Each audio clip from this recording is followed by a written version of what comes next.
अगर पैसा कमाना इतना ही आसान है तो आज हर कोई क्यों नहीं कमा लेता?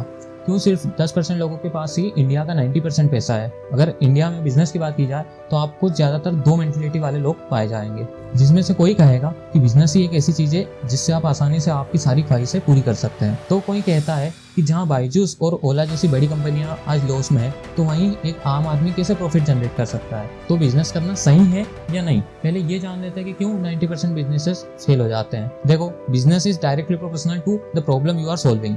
जितनी बड़ी प्रॉब्लम होगी और जिस लेवल का उसका सॉल्यूशन होगा उतना ही बड़ा आपका बिजनेस होगा। ज्यादातर लोग क्या करते हैं, दूसरों को देखकर ही अपना बिजनेस चालू करते हैं। ठीक उसी तरह जहां आज लोग ड्रॉप शिपिंग और सोशल मीडिया मार्केटिंग कर रहे हैं। अगर बात करें इसके सॉल्यूशन की, तो आप किसी एक यूनिक प्रॉब्लम का सॉल्यूशन दो जहां पर कंपटीशन कम हो और जहां आप आपकी खुद की कुछ वैल्यू एड ऑन कर सके। वही बिजनेस आज की तारीख में आप सक्सेसफुली रन कर सकोगे। अब आप सोचोगे कि हम कौन सी प्रॉब्लम सोल्व करें और कौन सी ऐसी फील्ड है जहां आज कंपटीशन बहुत कम है। तो कैसा रहेगा अगर मैं आपको आज बताता हूँ कि 5 ऐसे बिजनेसेस जो आप 2023 में बड़ी आसानी से ग्रो कर सकेंगे, जहां आज कंपटीशन कम है, जहां आज अगर आप देखोगे उसमें इन्वेस्टमेंट कम है, फिर भी बड़ी आसानी से आप उसमें बहुत ही अच्छे रिटर्न्स निकाल सकोगे। Hello, my name is Aman Karma and today I will tell you 5 best businesses जो 2023 में आपको मिलियनियर बना सकते हैं। अगर इसमें से एक भी बिजनेस अगर आप डेडिकेटली एग्जीक्यूट करोगे तो आपको सक्सेसफुल होने से कोई नहीं रोक सकता। स्टार्ट करते हैं हम अपने पहले बिजनेस मॉडल से। पहला बिजनेस आइडिया है पार्टनरशिप विद प्रॉपर्टी ब्रोकर। अगर आज आप देखें तो किसी भी स्टूडेंट्स के लिए रूम ढूंढना उतना ही मुश्किल होता जा रहा है जितना बीबीए के बाद जॉब ढूंढना होता है, और ये प्रॉब्लम सॉल्व करके आप आसानी से एक अच्छा खासा रेवेन्यू जनरेट कर सकोगे। सिंपली आपको क्या करना है, एक आपको इंस्टाग्राम पेज बनाना है जिस पर आप एक प्रॉपर्टी ब्रोकर के साथ मिलकर सारे रूम जो भी अवेलेबल होंगे उनके अच्छे से एक वीडियो एडिट करके वहाँ पर अपलोड करनी है। अगर आप किसी भी प्रॉपर्टी ब्रोकर के पास जाओगे और उन्हें कहोगे कि अगर मैं आपको कस्टमर ला के दूंगा तो क्या आप 50% आपका ब्रोकरेज मुझे दोगे, तो बड़ी आसानी से कोई भी ब्रोकर आपको मना नहीं करेगा और इस बात के लिए राजी हो जाएगा। आपको डिफरेंट एरियाज के ब्रोकर्स के साथ ये बात करके अपना एक पार्टनरशिप फिक्स करना है जहां पर आप उन्हें कस्टमर ला के देंगे एंड वो आपको 50% कमीशन देंगे। अब आपको क्या करना है, सोशल मीडिया मार्केटिंग करके अपने सारी टारगेट ऑडियंस जो कि मेनली स्टूडेंट्स रहेगी उन्हें टारगेट करना है। आप चाहे तो आप पोस्टर लगा सकते हैं, आपको इजीली 100 रुपीज में 100 कॉपीज आप बना सकते हैं। वहां पर आप आपका इंस्टाग्राम पेज का QR लगा सकते हैं जहाँ से इजीली कोई भी स्टूडेंट आप तक रीच कर सकेगा, या तो फिर आप पेड एड्स भी चला सकते हैं जो कि ज्यादा कॉस्टली होती नहीं है। अगर बात करें स्किल्स की तो यहाँ पर आपको video editing, social media managing और सोशल मीडिया मार्केटिंग जैसी कुछ स्किल्स आपको सीखनी पड़ेगी जो कि आप आसानी से कहीं भी ऑनलाइन सीख सकते हैं फ्री में। अगर बात करें हर्डल्स की, आपको क्या मुसीबत आने वाली है। पहली, 0 कस्टमर एट स्टार्टिंग। ये चीज हर बिजनेस के साथ होती है, बट आपको कंटिन्यू काम करते रहना है। आपको आज नहीं तो कल कोई ना कोई कस्टमर जरूर मिलेगा। दूसरी, people will blame you just because of broker और हाउस ओनर। तो इस चीज के लिए आपको पहले ही मेंटली प्रिपेयर होना पड़ेगा। एग्रीमेंट एंड डॉक्यूमेंट प्रॉब्लम, बहुत बार स्टूडेंट्स अपने फेक आईडीज वगैरह का यूज करके भी एग्रीमेंट बना लेते हैं, तो वहां पर भी आपको थोड़ा सा ध्यान रखना पड़ेगा। अगर यहाँ अर्निंग की बात की जाए तो अगर आप एक बार स्टार्टिंग कर लेते हैं और आपके पास मंथली 30 स्टूडेंट भी आते हैं तो आप बहुत ही आराम से 50 से 60 हज़ार पर मंथ कमा सकेंगे। एंड आफ्टर ग्रोइंग यही वैल्यू आपकी अप टू 1 लाख तक आसानी से चली जाएगी। और अगर आप इसी बिजनेस को और एक्सपांड करते हो, जस्ट लाइक आप अलग अलग सिटीज में ये चीज आप ऑफर करते हो, साथ ही आप स्टूडेंट के साथ साथ अपनी टारगेट ऑडियंस और बढ़ाते हो, तो डेफिनेटली आपकी जो रेवेन्यू है अप टू 10 लाख तक बहुत ही आसानी से आ जाएगा। अगर बात करें इन्वेस्टमेंट की, तो स्टार्टिंग में आप चाहो तो ऑर्गेनिक मार्केटिंग करके या फिर नॉर्मली 100 to 200 के पोस्टर्स प्रिंट करवा कर भी कर सकते हैं। एंड अगर आपके पास पैसे हैं तो आप ऑनलाइन एड्स वगैरह चलाकर इसी इन्वेस्टमेंट को आप 1 से 2,000 और बढ़ा सकते हो। It's totally depend on you कि आप अपनी टारगेट ऑडियंस तक कितनी जल्दी पहुंचना चाहते हो। हमारा सेकंड बिजनेस आइडिया है अ बिजनेस बिल्डर। अगर आप देखो तो मार्केट में कोई भी ऐसी कंपनी प्रॉपर नहीं है जो आज स्टार्टिंग टू एंड तक किसी भी बिजनेस को सपोर्ट कर रही है। जस्ट लाइक मैं क्या कहना चाहता हूँ, अगर आज कोई अपना कैफे या कोई भी अपनी एक छोटा सा बिजनेस चालू करना चाहता है तो उसे डेकोरेट करने के लिए, उसे पेंट करने के लिए, देन उसको मार्केटिंग करने के लिए, देन उसको कस्टमर तक पहुंचने के लिए अगर आप ये सारी चीजें एक साथ प्रोवाइड करते हो तो डेफिनेटली कहीं ना कहीं आप इस बिजनेस में जरूर पैसे बना सकोगे। इसमें एक टीम रिक्वायर्ड रहेगी जिसमें आपका एक मेंबर डिजाइनिंग का काम करेगा, एक मेंबर आपका टेक का काम करेगा, तो एक मेंबर आपका मार्केटिंग का काम करेगा, एक मेंबर आपका लीड लाने का काम करेगा। साथ ही आपको एक मैनेजर की भी रिक्वायरमेंट रहेगी जो आपको सारा रॉ मटेरियल या फिर हर किसी को कुछ भी अगर प्रोवाइड करवाना हो तो वो बंदा इजीली करवा सके। इसमें डिफिकल्टी एंड रिस्क दोनों ही ज्यादा है, बट अगर बात करें रिटर्न्स की तो वो भी कहीं गुना ज्यादा है। आप अगर छोटे लेवल से स्टार्ट करो, आप किसी कैफे वगैरह से अगर स्टार्ट करते हो तो आप अगर आपके आसपास भी देखो तो आपके फ्रेंड सर्कल में ही कोई ना कोई ऐसे दोस्त मिल जाएंगे जिनके पास डिफरेंट स्किल हो और आप सब साथ मिलकर इस चीज को एग्जीक्यूट कर सकोगे। आज एक छोटे से बड़े बिजनेस तक हर कोई लाखों में इन्वेस्ट करता है, बट फिर भी वो आउटकम जो चाहता है वो नहीं मिल पाते। तो अगर आप इस प्रॉब्लम को सोल्व करते हैं तो डेफिनेटली यहाँ पर सक्सेस के बहुत ज्यादा चांसेस हैं। यहाँ अर्निंग आपको 0 से बिलियंस तक हो सकती है। जस्ट बिकॉज अगर डेकोरेटिंग की बात की जाए, आज इंडिया में करोड़ों रुपए सिर्फ शादियों पर खर्च कर दिए जाते हैं। अगर आप आपकी टीम सिर्फ बिजनेस डेवलपमेंट में ही नहीं, साथ ही इवेंट ऑर्गेनाइजेशन में भी यूज़ करते हो तो आप कहीं ना कहीं और अपने बिजनेस को एक्सपांड कर सकोगे। It's depend on you, your mentality and your vision. जितना बड़ा आप सोचोगे उतने ही बड़े आप पैसे कमाओगे। मेहनत उतनी ज़्यादा करनी पड़ेगी, उतना ही डेडिकेशन आपको लगेगा। अगर इसमें इन्वेस्टमेंट की बात की जाए तो आपको मिनिमम 10,000 तो लेकर ही चलना है, जहाँ पर आप अपने ऑनलाइन प्रेजेंस बहुत अच्छे से स्टेबल कर सको और साथ ही आपके टारगेट ऑडियंस तक पहुँच सको। थर्ड बिजनेस आइडिया है SaaS, software as a service. आप इसको एक स्टार्टअप भी कह सकते हैं, जहाँ पर आप कोई भी प्रॉब्लम ऑनलाइन प्लेटफॉर्म के थ्रू सॉल्व करोगे एंड उसी चीज़ को एक्सेस करने के लिए आप एक फी चार्ज करोगे, सेम एज नेटफ्लिक्स और अदर वेबसाइट्स जो आपको चार्जेस लेती है just because of their services. अब ऐसा नहीं है कि आपको भी नेटफ्लिक्स जैसी कोई बड़ी कंपनी या फिर कोई बड़ी वेबसाइट ही बनानी है, आप स्टार्ट एक छोटी वेबसाइट से भी कर सकते हो। आज ही अगर आप देखो तो AI ने अपनी API लॉन्च कर दी है और उसी का यूज़ करके कई लोगों ने अपनी खुद की वेबसाइट बनाई है और आज वहीं पर वो डॉलर्स में चार्ज कर रहे हैं। बस ज़रूरत है तो एक यूनिक आइडिया की और उसका एग्जीक्यूशन की। इसमें मेनली टेक का काम है। अगर आपको टेक्नोलॉजी आती है तो आप इंडिविजुअली भी कर सकते हो, और अगर आपको टेक्नोलॉजी नहीं आती है तो आप किसी ऐसे फ्रेंड को ढूंढो जो आपकी इस चीज़ में हेल्प कर सके। अगर हर्डल्स की बात करें जो आपको यहाँ प्रॉब्लम्स फेस करनी पड़ेगी तो नंबर 1 आती है उसमें कि आपका आइडिया फेल हो जाएगा। जी हाँ, बहुत बार ऐसा होता है कि आप मार्केट रिसर्च करने के बाद भी आपका आइडिया नहीं चल पाता है, बट आपको निराश नहीं होना है, because winner is a loser who tried one more time. Second problem, you may lose all your investment. हाँ, अगर आप फिजिकली कुछ भी बनाने जाते हो तो डेफिनेटली आपको वहाँ पर इन्वेस्टमेंट लगेगी। अगर आपका आइडिया फेल होता है तो आपको वो इन्वेस्टमेंट भी होनी पड़ सकती है। यहाँ पर आपको हार्ड वर्क के साथ साथ स्मार्ट वर्क भी करना है। ना केवल एक प्रॉब्लम और ना केवल आपका एक डिजिटल सॉल्यूशन आपको सक्सेसफुल बना सकता है, वही प्रॉब्लम और सॉल्यूशन को कनेक्ट करना मेन प्रॉब्लम नहीं आती है।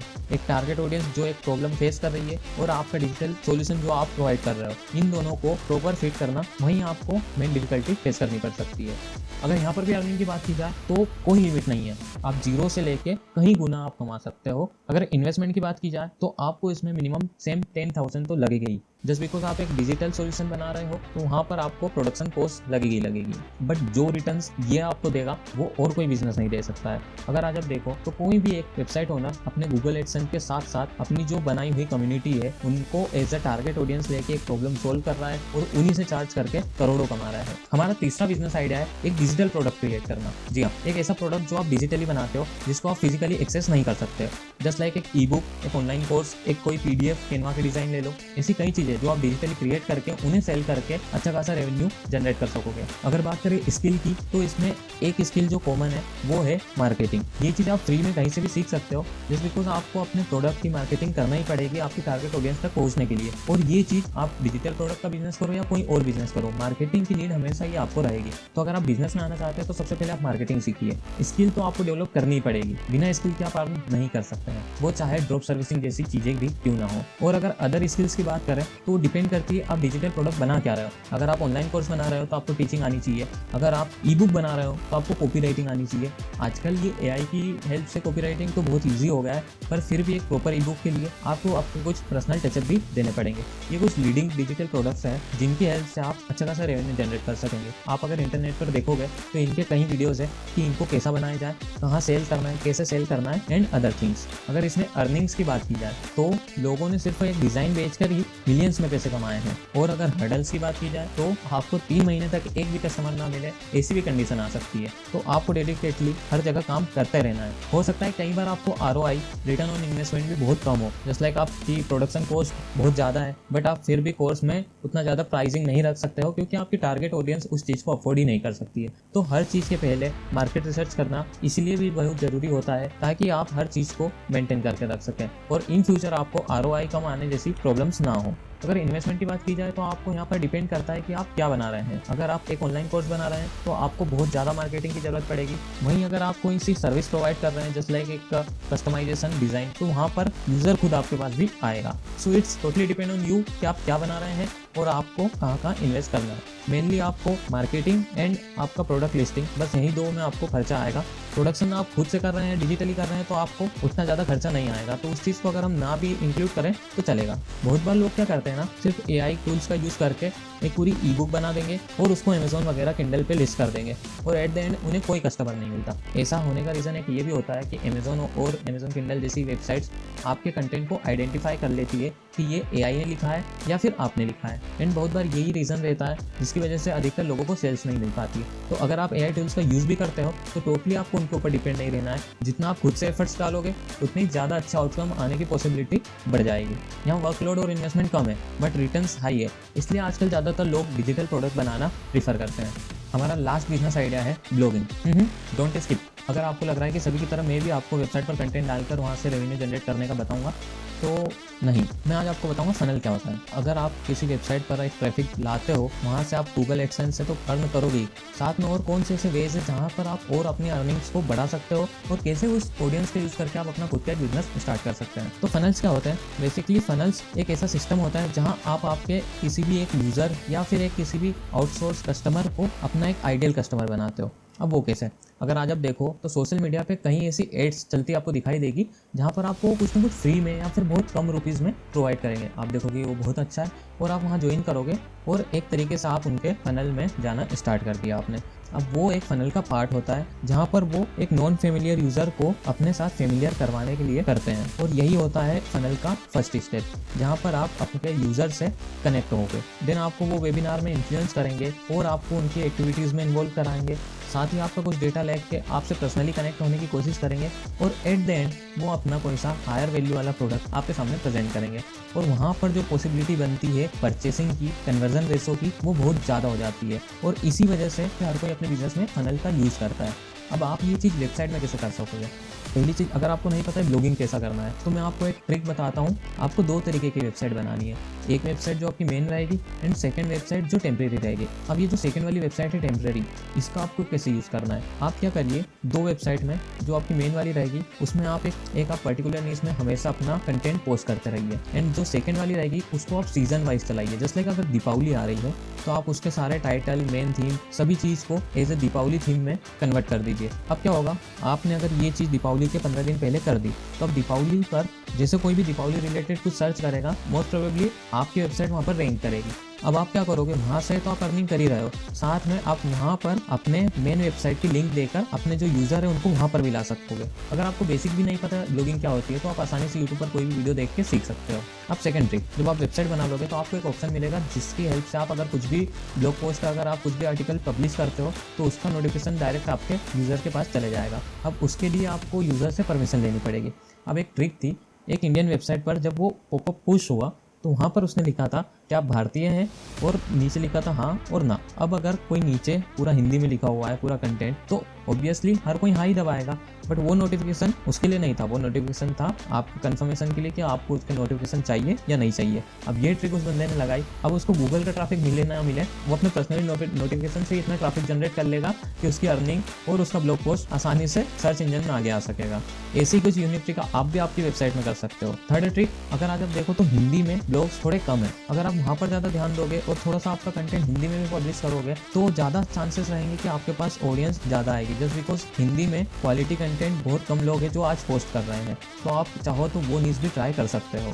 अब आपकी वेबसाइट बन गई है, आपके पास ट्रैफिक आ चुका है, अब आप उस ट्रैफिक से कैसे अपना बिजनेस बना सकते हो। अगर आज आप देखो तो टेक बर्नर जो एक यूट्यूबर है, उन्होंने सिर्फ अपने सब्सक्राइबर्स के बेस पर अपना एक डिजाइनिंग बिजनेस चालू कर दिया है जिसमें ओवरलेस और लेयर्स आज मार्केट में अच्छे खासे लेवल पर लीड कर रहे हैं। ठीक उसी तरह आप जिस नीश में काम कर रहे हैं, आप जिस नीश में आपका कंटेंट पब्लिश कर रहे हैं, आपका ट्रैफिक जो नीश का है, आप उन्हीं से रिलेटेड कुछ डिजिटल प्रोडक्ट जो आपने अभी पहले ही सीखा, उन्हीं की नीश में आप एक डिजिटल प्रोडक्ट बनाइए और वहाँ पर उनको ऑफर कीजिए परचेस करने का, और वहाँ पर जो आपको सेल्स मिलेगी वो आपको और कहीं नहीं मिलेगी, जस्ट बिकॉज अब आपके पास आपका खुद का प्लेटफॉर्म है, आपके पास आपका खुद का ट्रैफिक है, तो आपको एक्सटर्नल कोई भी मार्केटिंग कॉस्ट भी नहीं लगेगा और यहीं से आप अपना अच्छा खासा डिजिटली रेवेन्यू जनरेट कर सकोगे। इस चीज़ में अगर स्किल की बात करें तो आपको एसीओ, कॉपीराइटिंग और थोड़ी बहुत डिजाइनिंग, ताकि आप आपकी वेबसाइट का लुक अच्छा रख सको, ये चीज़ें आपको सीखनी पड़ेगी। ये सारी चीज़ आप 1 से 2 दिन में भी सीख सकते हो, बट ये सारी चीज़ें एक्सपीरियंस के साथ साथ बिल्डअप होती है।